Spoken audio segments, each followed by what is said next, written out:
अस्सलाम वालेकुम स्टूडेंट्स। आज जो हम टॉपिक डिस्कस करने जा रहे हैं वो स्फेरिकल मिरर है। स्फेरिकल मिरर बेसिकली अगर आप प्लेन मिरर आपने अपने घर में देखा होगा कि उसके सामने अगर आप कोई भी चीज़ पुट करें तो आपको उसका इमेज जो है वो आपके सामने नज़र आ रहा होता है।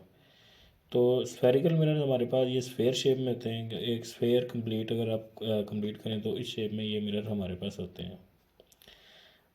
तो वो कह रहा है कि आप mirror whose polish reflecting surface is a part of a hollow sphere और ग्लास और plastic is called a spherical mirror. अब ये जो स्फेयर है ये प्लास्टिक का भी हो सकता है, ये ग्लास का भी हो सकता है, और ये होलो स्फेयर है। होलो स्फेयर का मतलब ये है कि अंदर से ये खाली होता है। अब इसको बनाया कैसे जाता है? बेसिकली इसमें किया यह जाता है कि इसकी एक साइड पे सर्फेस होती है उसको कोट कर दिया जाता है विद सिल्वर, और सिल्वर के ऊपर फिर रेड लेड ऑक्साइड का पेंट लगा दिया जाता है। बेसिकली रेड लेड ऑक्साइड लगाने का मकसद ये बेसिकली जो रिफ्लेक्शन प्रोवाइड करनी है वो सिल्वर नहीं करनी है, लेकिन रेड लेड ऑक्साइड लगाने का मकसद बेसिकली ये है कि ताकि आपके पास कोई एयर वगैरह जो है वो सिल्वर के साथ रिएक्ट ना कर पाए। इसी वजह से इसकी एक साइड जो है वो स्फेरिकल मिरर की ओपेक होती है और एक साइड जो है वो पॉलिश होती है, जिससे यानी कि पॉलिश रिफ्लेक्टिंग सरफेस होती है जहाँ से रिफ्लेक्शन का फिनोमिना चलता है और आपको आपका इमेज जो है वो नज़र आता है। अब इसकी रिफ्लेक्टिंग सरफेस के ऊपर देखते हुए इसको स्फेरिकल मिरर्स को दो तरह के टाइप्स पे डिवाइड किया गया है। एक हमारे पास कनकेव मिरर है, दूसरा हमारे पास कन्वेक्स मिरर है। अच्छा, अगर आपने अब कनकेव और कन्वेक्स कैसा होता है तो बेसिकली अगर आप अपने घर में एग होगा, अगर आप एग को दे लें और उसको ये वो एक स्फेयर की शेप का होता है, तो अगर आप उसको दरमियान से हाफ कर लें तो जो उसकी आउटर सरफेस है वो आप ये समझ लें कि आपका कन्वेक्स मिरर है, और जो आपकी उसकी इनर सरफेस है वो आपका कनकेव मिरर है। बेसिकली होता क्या है हमारे पास के ये होलो टाइप के दो मतलब आपके पास स्फेयर होते हैं। अब कनकेव मिरर में वो क्या कह रहा है कि आपके पास spherical mirror whose inner curved surface is reflecting. अब जो एक स्फेरिकल मिरर है जिसकी अंदर वाली सरफेस रिफ्लेक्ट कर रही होती है, यानी कि अब मैंने आपको एग का एग्जांपल दी है कि एग की जो अंदर वाली साइड है अगर आप उसको देखें तो वो एक कनकेव मिरर की रिफ्लेक्टिंग सरफेस होती है। अब कनकेव मिरर का जो आपके पास साइज़ होता है, इसके सामने अगर आप कोई भी चीज़ रखेंगे तो उसका इमेज का जो साइज़ है वो डिपेंड करता है कि जो इसके सामने ऑब्जेक्ट है वो किस पोजीशन पर उसको प्लेस किया गया है। तो जिस जगह पर ये इसको ऑब्जेक्ट को प्लेस किया जाएगा उसके अकॉर्डिंग जो है वो उसका इमेज का साइज़ बनेगा। बाकी इसमें वर्चुअल और रियल इमेज जो है वो बनते हैं। वर्चुअल और रियल इमेज क्या होते हैं ये मैं आपको अभी लास्ट में बता दूंगा। सबसे उससे जो सेकंड वाला है वो हमारे पास कन्वेक्स मिरर है।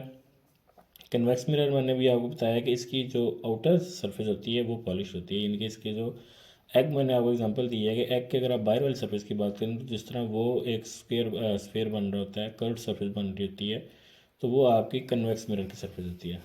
Spherical mirror whose outer curved surface is reflecting is called convex mirror. In convex mirror the size of image is always smaller than the object. convex mirror में क्या होता है कि जो इमेज का साइज़ जो है वो हमेशा ऑब्जेक्ट से स्मॉलर होता है। कन्वेव में क्या था कि वहाँ पर आपके ऑब्जेक्ट के ऊपर डिपेंड करता है कि ऑब्जेक्ट कहाँ पर आपने प्लेस किया तो उसके ऊपर इमेज का साइज डिपेंड करता था। इसमें वर्चुअल और इरेक्ट इमेज बनते हैं। ये वर्चुअल और इरेक्ट इमेज क्या है ये भी आपको मैं लास्ट में ऊपर रियल और वर्चुअल के साथ बता दूंगा। अच्छा, अब हमारे पास इस स्फेरिकल मिरर्स के कुछ पार्ट्स आ रहे हैं, यानी कि इसके अंदर कुछ बेसिक पॉइंट्स हैं, कुछ बेसिक पार्ट्स हैं जो हमारे लिए ज़रूरी हैं।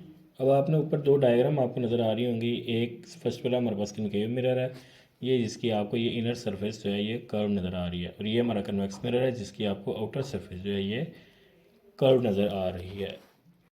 अच्छा, फर्स्ट हमारे पास जो है वो पोल है। पोल क्या है कि it is a mid point of a curved surface of a spherical mirror, it is also called vertex.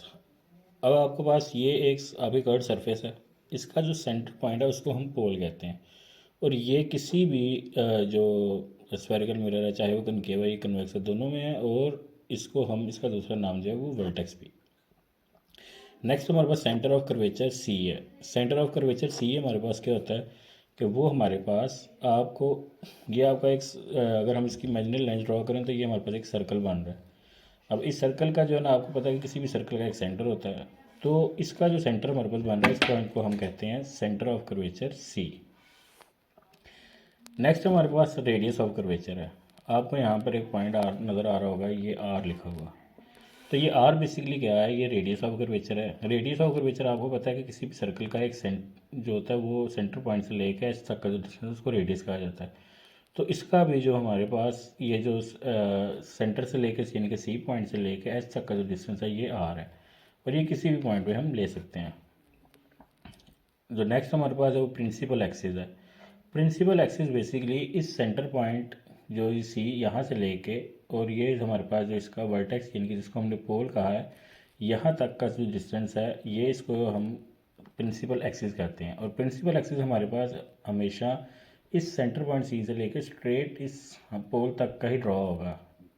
लेकिन रेडियस, अब आप ये भी कह सकते हैं कि ये जो प्रिंसिपल एक्सिस है और ये जो रेडियस ऑफ कर्वेचर ये तो सेम है, ये सेम नहीं है। रेडियस ऑफ कर्वेचर आप किसी भी पॉइंट से आप मिला सकते हैं, लेकिन प्रिंसिपल एक्सिस आपको हमेशा सेंटर पॉइंट सी से लेकर ये जो आपने पोल या आपका जो वर्टेक्स है स्ट्रेट यहाँ पर आपने मिलाना है। तो यही आपके पास इसको इस डिस्टेंस को हम कहेंगे प्रिंसिपल एक्सिस। होप ये आपको समझ आ गई होगी, तो आपने इसको अच्छे से देख लेना है। यही आप आज का जो टास्क है इसको याद करें और इसकी प्रैक्टिस वगैरह करें। और ये आपको फिर उसमें जो डायग्राम्स वगैरह आप आपके इस चैप्टर में जितनी भी आएंगे वो आपको बनानी आनी चाहिए, उनकी प्रैक्टिस करें अच्छे से। आपके जो क्वेश्चन आएंगे उसमें आपको ये डायग्राम्स जो हैं ये बनानी आनी चाहिए। Thank you. अच्छा, ये हमारे आज के टॉपिक के जो क्वेश्चन हैं, कुछ पहले हमारे पास है कि स्फेरिकल मिरर्स क्या हैं, कंस्ट्रक्शन ऑफ स्फेरिकल मिरर्स हैं, टाइप्स ऑफ स्फेरिकल मिरर्स हैं, concave and convex. Important parts जो हमने आज पढ़े हैं, pole, centre of curvature, C, radius of curvature, principal axis. ठीक है, तो ये आपके क्वेश्चन हैं। अच्छा, जो नेक्स्ट हमारे पास है कि inverted image, erect image, real image और वर्चुअल इमेज क्या होता है। तो इन्वर्टेड इमेज ये है कि अगर आपका ऑब्जेक्ट कुछ इस तरह, अगर आप ये मैंने एरो से बनाकर आपको बताने की कोशिश की है कि इन्वर्टेड में अगर आपका एरो इस तरह अगर आप ऑब्जेक्ट को प्लेस करेंगे तो आपको जो इमेज नज़र आएगा वो इस तरह यानी कि उलट नज़र आएगा। ठीक है, जैसे कि इन्वर्टेड का मतलब यही होता है कि उलट। इरेक्ट में आपको क्या होगा कि जैसे ऑब्जेक्ट को प्लेस करेंगे वैसे ही सीधा आपको इमेज जो है वो नज़र आएगा। तो अगर आपको सीधा इमेज नज़र आ रहा है तो इसका मतलब ये कि हमारा जो इमेज बन रहा है वो इरेक्ट है। रियल में आपको आपने देखा था कि हमारे पास जो फोकस पॉइंट था, जो real image is found by real light rays, यानी कि आपने कनकेव मिरर में देखा था कि आपकी जो लाइट रेज थी, जो लाइट रेज वही लाइट रेज रिफ्लेक्ट हो गई जहाँ पर फोकस कर रही थी। तो उन लाइट रेज से यानी कि रियल लाइट रेज से बनने वाले इमेज को कनकेव मिरर के जो रेज रिफ्लेक्ट हो रही थी उनसे बनने वाली इमेज को हम रियल इमेज कहते हैं। और वर्चुअल आपने देखा था कि कन्वेक्स के केस में हमने खुद लाइंस ड्रॉ की थी और हमने उसका प्रिंसिपल फोकस ड्रॉ किया, तो उस केस में जो हमारा इमेज वहाँ पे बन रहा था उसको हम वर्चुअल इमेज कहेंगे।